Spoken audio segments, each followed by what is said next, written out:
Bismillahirrahmanirrahim. Dear students, my name is Salim Murad. I am your math teacher. कल हम लोगों ने first lecture में सेट की डेफिनेशन को डिस्कस किया, तो थोड़ा सा जो कल वाला लेक्चर है उसके हवाले से मैं आपको बताऊंगा बेटा कि सेट क्या है। सेट हमने कल डिस्कस किया। Set is a collection of well defined objects and numbers. और सेट जिन चीज़ों पर मुश्तमिल होता है वो चीज़ें उस सेट के एलिमेंट्स या मेंबर्स कहलाते हैं। इसी तरह जब आप एक सेट को रिप्रेजेंट करते हैं तो हमेशा कैपिटल लेटर्स का इस्तेमाल करते हैं, और अगर आप अल्फ़ाबेट्स को यूज़ करना चाहें एज ए एलिमेंट या मेंबर्स ऑफ ए सेट तो फिर आप स्मॉल लेटर्स यूज़ करेंगे। कल हम लोगों ने सेट को मुख्तलिफ़ तरीके से रिप्रेजेंट करने के मेथड्स को सीखा। कल हम लोगों ने एक मेथड सीखा जिसको हम क्या कहते हैं, डिस्क्रिप्टिव फॉर्म। आज हम लोग क्वेश्चन नंबर 2 में डिस्कस करेंगे।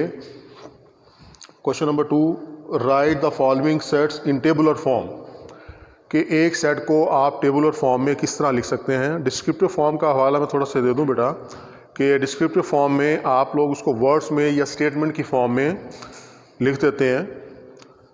For example set of natural number था, आप लिखेंगे सेट ऑफ नेचुरल नंबर।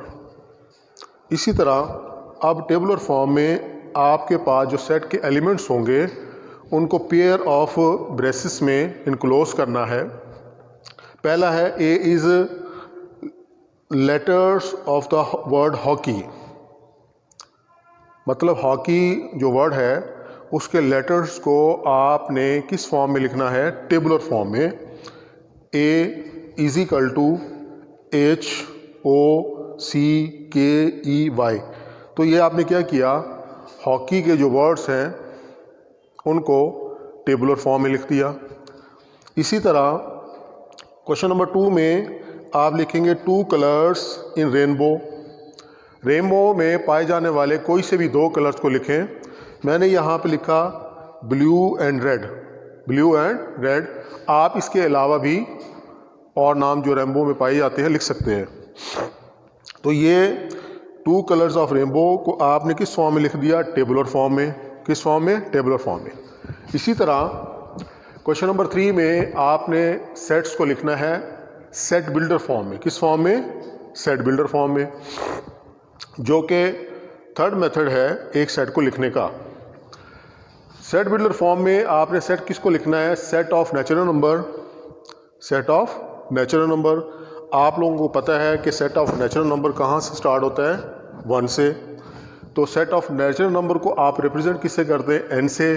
तो अगर आप इसको लिखना चाहें सेट बिल्डर फॉर्म में तो किस तरह लिखेंगे, n is equal to braces, curly brackets में इनको कहते हैं बेटा x, such that x belong to n। मतलब x है, फिर x की वो वजाहत कर रहा है, बता रहा है कि x है क्या, x belong to n, set of natural number.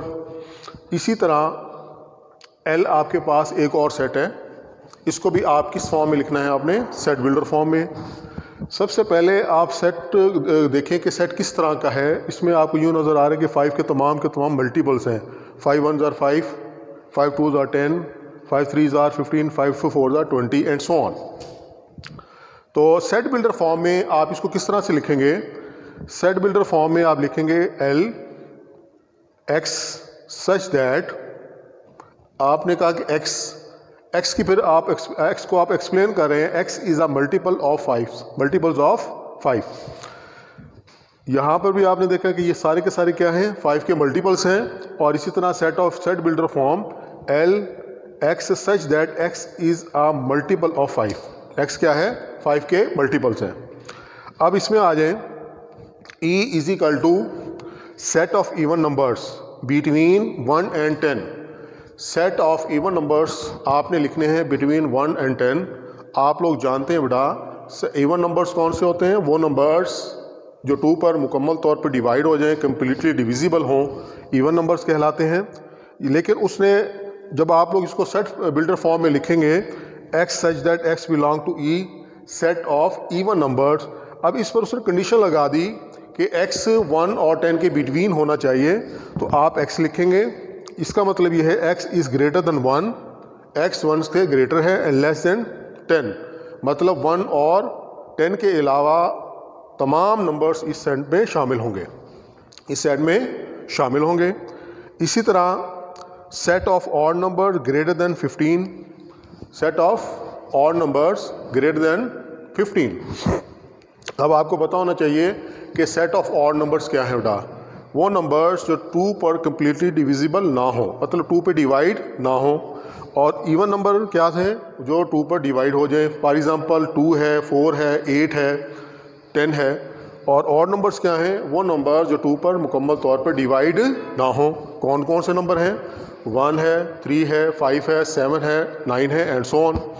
अब यहाँ पर आपने सेट ऑफ ऑड नंबर्स को रिप्रेजेंट करना है, सेट ऑफ ऑड नंबर को रिप्रेजेंट करना है ग्रेटर देन 15, जो 15 से बड़े हों। या अब इसको किस तरह लिखेंगे, ओ रिप्रेजेंट कर रहा है सेट ऑफ ऑड नंबर को, x such that x belong to O set of odd numbers and x is greater than, ये साइन जो इस साइड पर आप देखें, ये साइन किस चीज़ का है, ग्रेटर देन का। x is greater then 15, x is greater then 15, x is greater then 15 को आप लोग क्या करेंगे बेटा, इस तरह से लिखेंगे। अब आप लोगों ने देखा कि एक्सरसाइज 1.1 में सेकंड मेथड और थर्ड मेथड को मैंने डिस्कस किया कि आप एक सेट को 3 तरह से रिप्रेजेंट कर सकते हैं। Number 1 descriptive form, number 2 tabular form, number 3 set builder form. Students, अब हम एक्सरसाइज 1.2 स्टार्ट करेंगे बेटा। इसमें find the union of the following sets, find the union of following sets. तो सबसे पहले हमें पता हो जाना चाहिए कि यूनियन ऑफ सेट्स क्या है। आपके पास सेट्स गिवन है, a is equal to 1 3 5 and b is equal to 1 2 3 4। Union of 2 sets का मतलब क्या है बेटा, कि दोनों सेट्स के तमाम एलिमेंट्स को आप इकट्ठा करके लिखेंगे। a आपके पास क्या है 1 3 5, b is equal to 1 2 3 4।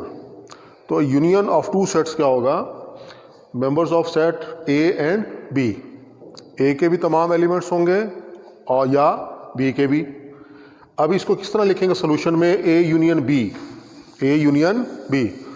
a आपके पास क्या है 1 3 5 यूनियन 1 2 3 4, 1 2 3 4। इन दोनों को इकट्ठा करेंगे 1 2 3 4 5, दोनों सेट्स के तमाम एलिमेंट्स को आपने लिख दिया। लेकिन एक बात का ध्यान रखना है बेटा कि एक तो आपने इनको तरतीब से लिखना है और दूसरा वो एलिमेंट्स जो 2 बार रिपीट हो रहे हों उनको एक बार लिखना है बेटा। क्या लिखना है, एक बार।